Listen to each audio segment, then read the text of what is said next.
बज गया बिगुल, बिछ गई चुनावी बिसात, किसका बजेगा डंका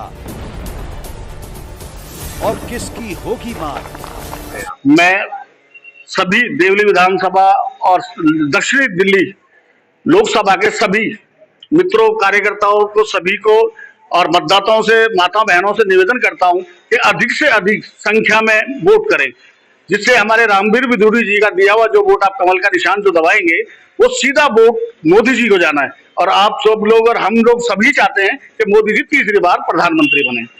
नमस्कार, आप सभी का बहुत बहुत स्वागत, अभिनंदन करेंगे। और आज हमारे साथ एक विशेष शख्सियत जो कि दक्षिणी दिल्ली से ताल्लुकात रखते हैं, लक्ष्मी नारायण गरवा जी। पहले मैं स्वागत करता हूं।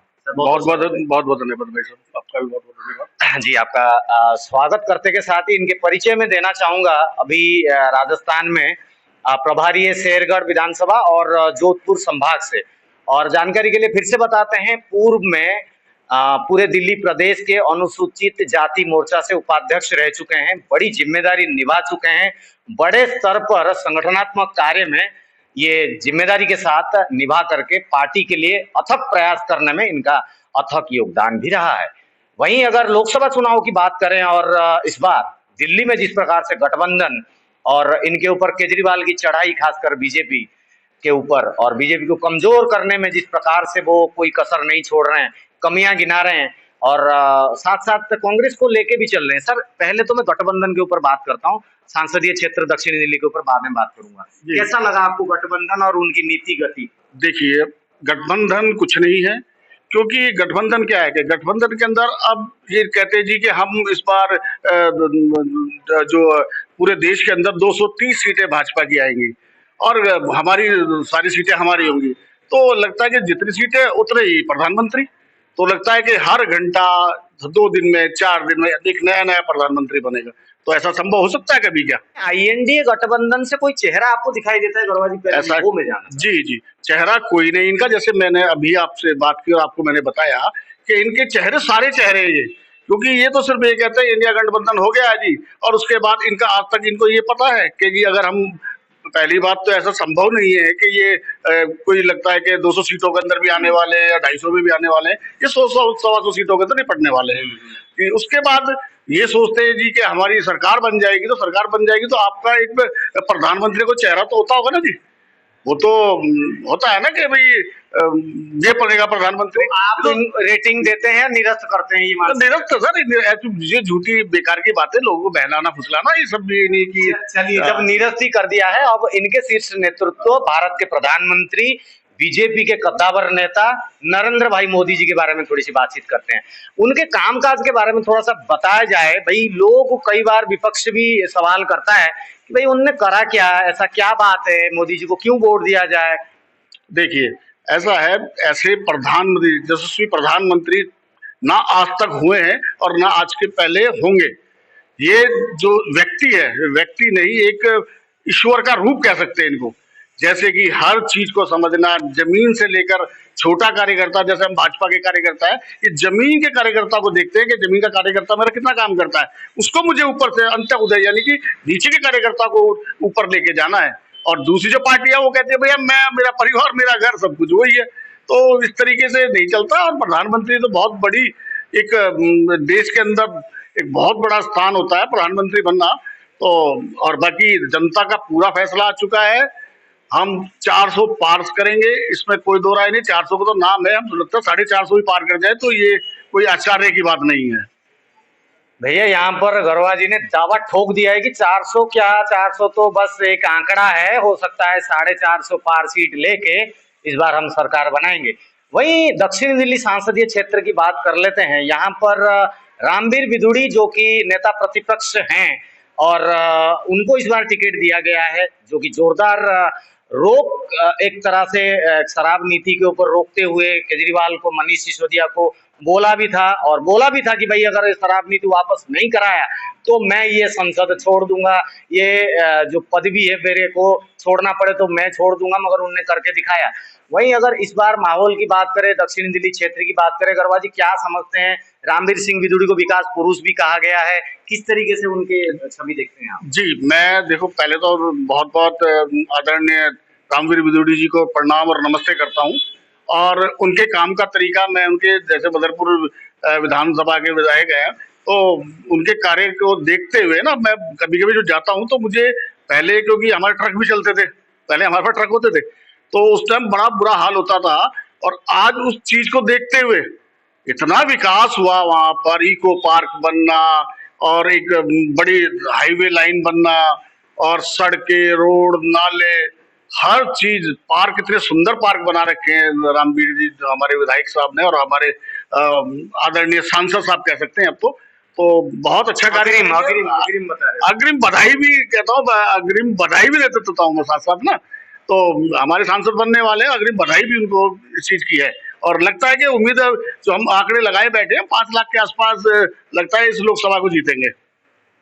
बड़ा मार्जिन है ये, मगर ये जो इनकी पूर्व में रह चुके हैं, पूरे दिल्ली के अनुसूचित जाति मोर्चा के उपाध्यक्ष रह चुके हैं, काफी जिम्मेदारी निभाए हैं। कई बार देखने के लिए मिला है कि अनुसूचित जाति वर्ग के जो वोटर हैं, केजरीवाल की तरफ थोड़ा सा झुकाव दिखता है। गौरवा जी से ये जानना जरूरी है, क्या अनुसूचित जाति वर्ग के वोटर इस बार मोदी जी के साथ हैं? बिल्कुल 200% अनुसूचित मोर्चे और अनुसूचित लोग के जो जितनी भी जातियां हमारी 36 कौम है, सारी मोदी जी के साथ हैं।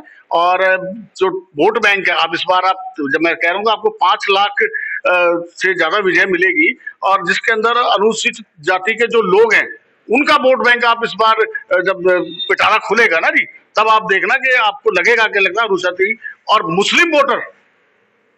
बिल्कुल, मैं आपको बताना चाहता हूँ, अभी हमने कम से कम 400 लोगों को देवली विधानसभा से, हमारे मुस्लिम भाई हैं, उन्होंने स्वेच्छा से भाजपा, हाँ बिल्कुल, भाजपा ज्वाइन करी है रामवीर जी के निवास स्थान पर जाकर। तो उनका भी मनोबल बढ़ा है, और उन्हें भी लग रहा है कि, लगता है कि विकास पुरुष आ रहे हैं। एक तो नेचर वाइज बहुत अच्छे हैं, बोलचाल में बहुत अच्छे हैं, मीठे इंसान है, काम करने की क्षमता है, तो बहुत ही अच्छा लाभ मिलेगा इससे। बिल्कुल। और ये जिस तरीके से अगर आप देखेंगे, दक्षिणी दिल्ली में जितने कद्दावर नेता हैं, इतने मेहनत कर रहे हैं, और इनकी मेहनत रंग लाने वाली है। और आने वाले दिनों में जिस प्रकार से बातचीत आप सुनते हैं, 400 पार, लक्ष्मी नारायण गौरवा जी आज दावा ठोकते हैं कि 400 पार तो मात्र आप देख ही रहे हैं, सुन रहे हैं, पोस्टर में समझ रहे हैं, मगर हम 450 पार भी जा सकते हैं, ये कोई बड़ी बात नहीं है। वहीं अनुसूचित जाति वर्ग के वोटर्स के बारे में बात करें तो इस बार इनका खासकर एक कम्युनिटी के बारे में बोलना है कि भाई घर पर जाकर के उन्होंने सदस्यता ग्रहण की है, ये भी बहुत बड़ा एक मोड़ ले सकता है। जो वोट कभी कन्वर्जन में नहीं आता था, इस बार खुलकर वो मत आने वाला है। अगर आपके दक्षिणी दिल्ली संसदीय क्षेत्र में जिस प्रकार से समस्याओं से घिरे हुए, मैं पहले पानी की समस्या के बारे में पूछ लेता हूँ, सड़कों के बारे में पूछ लेता हूँ, मास्टर प्लान के रोड्स के बारे में हमारे चैनल के जरिए रामवीर सिंह विदुड़ी ने दावा ठोका है कि इलेक्शन के तत्काल बाद, अभी तो अभी कार्य शुरू हो चुका है, इलेक्शन के बाद फिनिशिंग टच भी देंगे। मास्टर प्लान के रोड के तहत कार्य भी हो रहा है, और आने वाले दिनों में 69 अनधिकृत कॉलोनी हो, चाहे मास्टर प्लान के तहत अन्य और जो काम रह गया उसको भी करेंगे। विश्वास है? बिल्कुल, पूरा विश्वास है। और हमसे उन्होंने कहा भी है कि हम देवली विधानसभा के अंदर अपना एक कार्यालय बनाएंगे, जहां पर हर आदमी की हर समस्या का निवारण होगा, चाहे रोड, नाले, और जैसे कि संगम विहार में कहीं पार्क नहीं है, पार्क की व्यवस्था, फुटपाथ, ये हर चीज की व्यवस्था की जाएगी, कोई आदमी किसी चीज से परेशान नहीं होगा। पानी की जहां तक समस्या है, पानी के लिए चाहे कितने ट्यूबवेल लगाने पड़ जाए, कुछ भी करना पड़ जाए, सांसद निधि इतनी होती है कि लगता है कि हर गली के अंदर ट्यूबवेल लग सकते हैं।